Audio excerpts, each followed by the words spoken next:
My name is Niyamatullah, Group 27, Semester 4.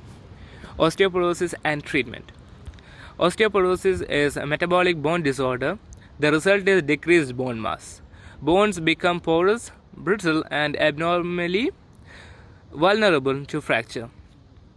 The primary, secondary to an underlying disease, there are two types that are primary and secondary, and these are caused by genetics, that is Caucasian, Asian, female, family history, and small frame, that are mainly leading to predisposes to low bone mass, and age, that is post-menopause, advanced age, low testosterone in men, decreased calcitonin, that is hormones estrogen, calcitonin, and testosterone inhibit bone loss, and nutrition, that is low calcium intake, low vitamin D intake, high phosphate intake, carbonated beverages, inadequate calories, reduces nutrients needed for bone remodeling.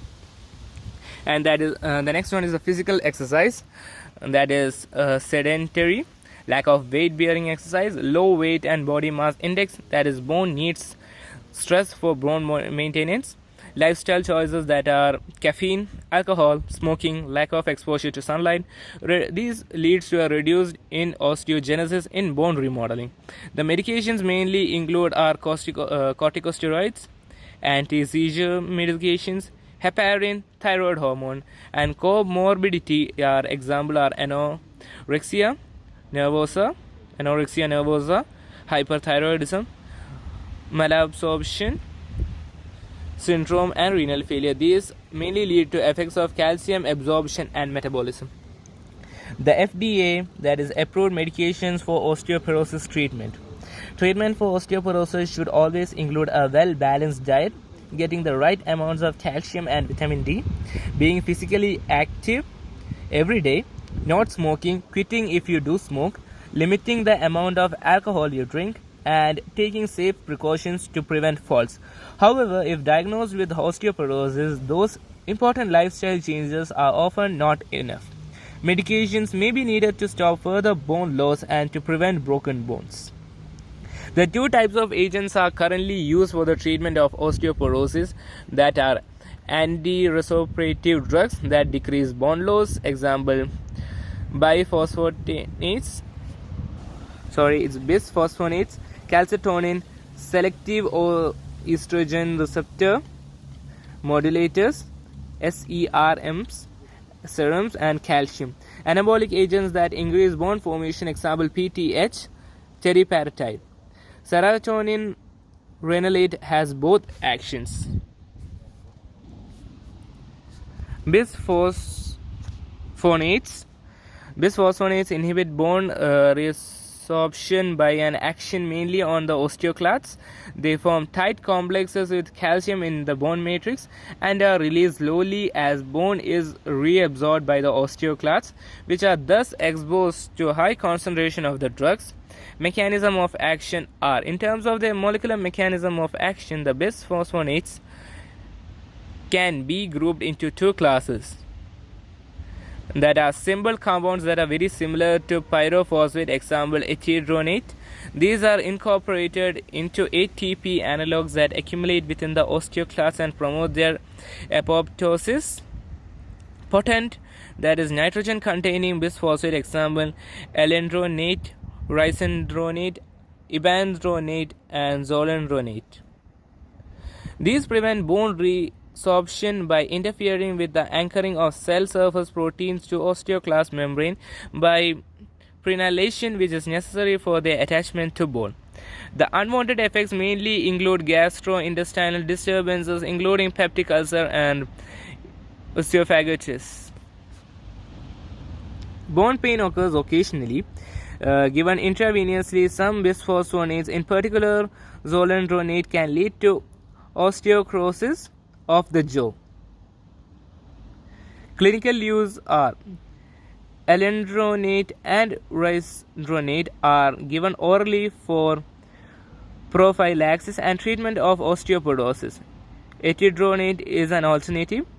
Chlordronate is used in patients with malignant disease involving bone, and pamidronate is given by intravenous infusion to treat hypercalcemia of malignancy or for Paget's disease.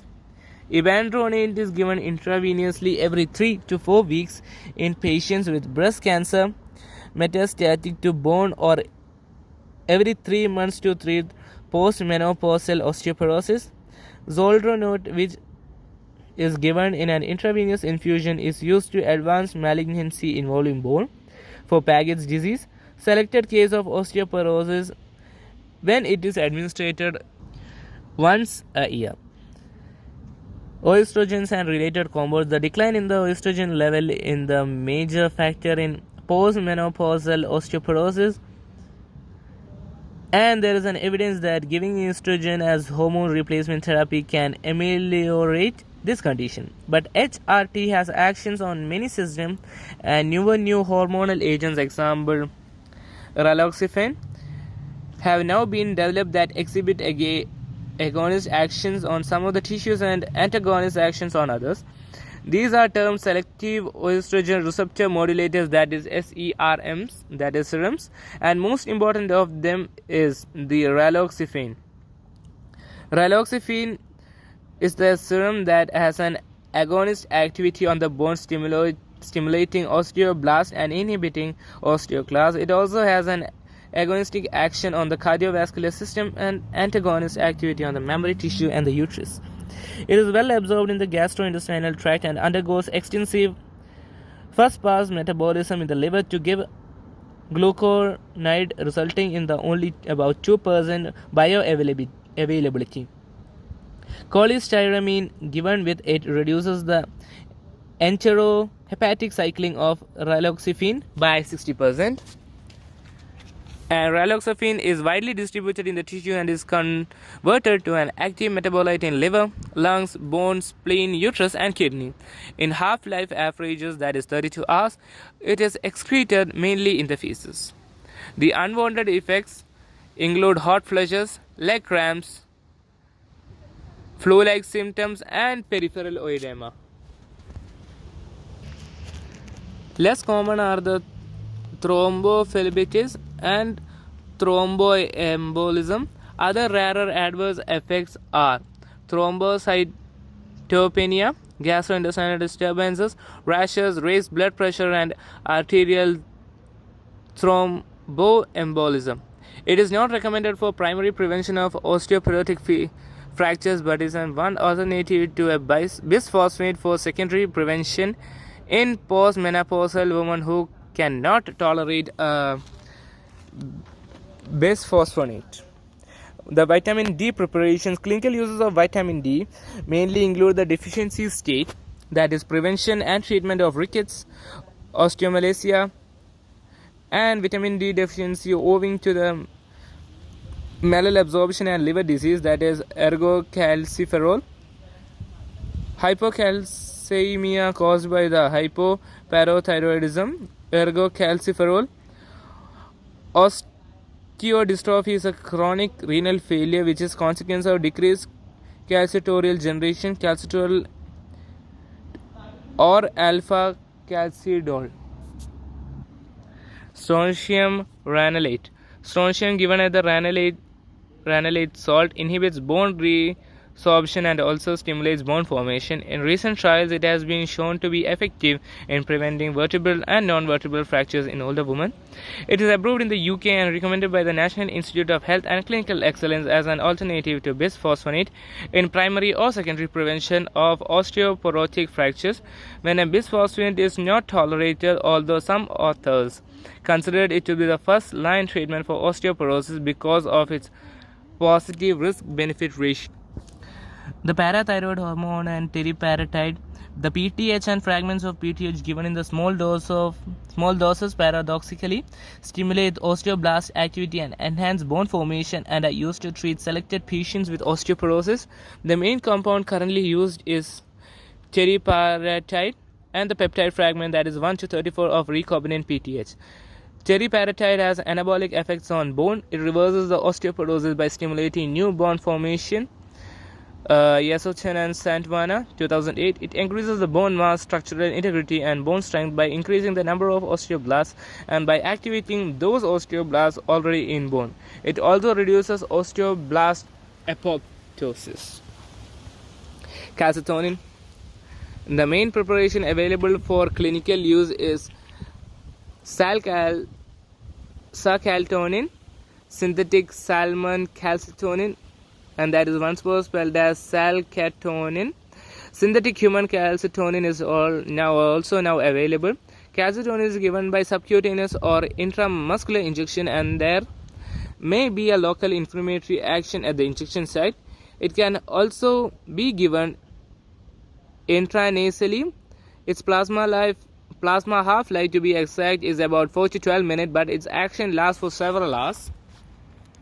Unwanted effects include nausea, vomiting, facial flushing may occur, as may be a tingling sensation in the hands and an unpleasant taste in the mouth.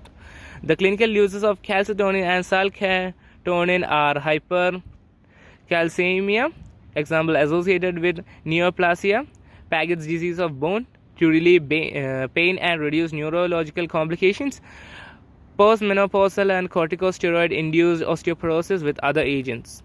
The calcium salts. Clinical uses of calcium salts are dietary deficiency, hypocalcemia caused by parathyroidism or malabsorption, intravenous for acute tetany. Calcium carbonate is an antacid. It is poorly absorbed and binds phosphate to the gut. It is used to treat hyperphosphatemia. Prevention and treatment of osteoporosis, often with estrogen, bisphosphonate, vitamin D, or calcitonin. Cardiac disturbance caused by the severe hyperkalemia, that is intravenous, and the calcimimetic components. The calcium mimetics enhance the sensitivity of the parathyroid Ca2 plus sensing receptor of concentration of blood, that is Ca2 plus. The effect is to decrease the secretion of PTH and reduce the serum Ca2 plus concentration. There are two types of calcimimetics, that are type 1 are agonists and include various inorganic and organic cations. They are not used clinically, and type 2 are allosteric activators that activate the receptor indirectly. One such compound is sinacalcet, which is used for the treatment of hyperparathyroidism. And thank you.